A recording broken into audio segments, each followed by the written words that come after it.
Land assets are quite capable of yielding strong investment returns, but risks are everywhere. Know what they are and work with professionals if you can. Without risk, there is no reward, correct? Investors understand the equation well, and financial planners help guide them to achieving the right balance of risk. Not only should the rewards be worth the worry, but favorable returns on investment should be well timed to the investor's needs. What's clear today is that investing in real assets such as land, at a time of exceptionally high demand for residential real estate, seems like a good risk. Alas, it is still quite possible to get it wrong. While some of history's greatest wealth has been built from buying, owning and selling land and developed real estate, there are all kinds of circumstances and bad ideas that create unnecessary risk. In addition, there is the dynamic of time. Whether the investor expects gains in the short, medium or long run. Consider the following that could occur to the land investor.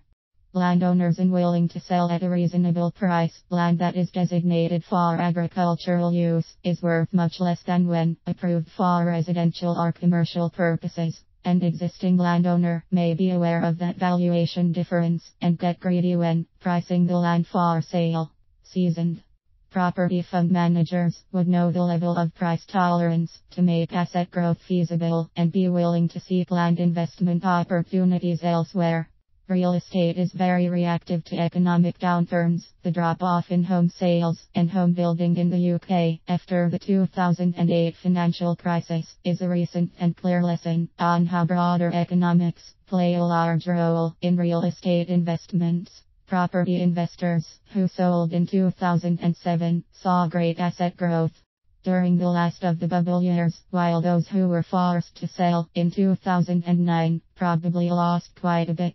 This is why shorter-term investments, such as those focused on strategic land development, at least enable the investors to have a clearer picture of market conditions when the development is complete. Right, the liquidity of real estate investment trusts make it attractive for the investor who is worried about the aforementioned economic downturns. But because it is traded on the exchanges, the right is also subject to even momentary fluctuations of the markets due to unrelated events, also due to regulatory setup that renders real estate investment trusts and supervised by the Financial Conduct Authority FCA. No complaints to this agency can be made, nor can compensation claims can be made with the Financial Services Compensation Scheme. Ill-advised schemes such as land banking, while authorizations by the FCA provide due warning against this, there remain investments in what's called land banking. This is where plots of land are purchased, where planning permission is unlikely due to greenbelt status, remediation expenses on brownfield land, or simply being too small for development at scale. It makes sense for would-be land investors to engage an independent financial advisor for guidance. A holistic review of an investor's risk profile can help identify when real estate makes sense, be it through either alternative investments in land or buying rental property.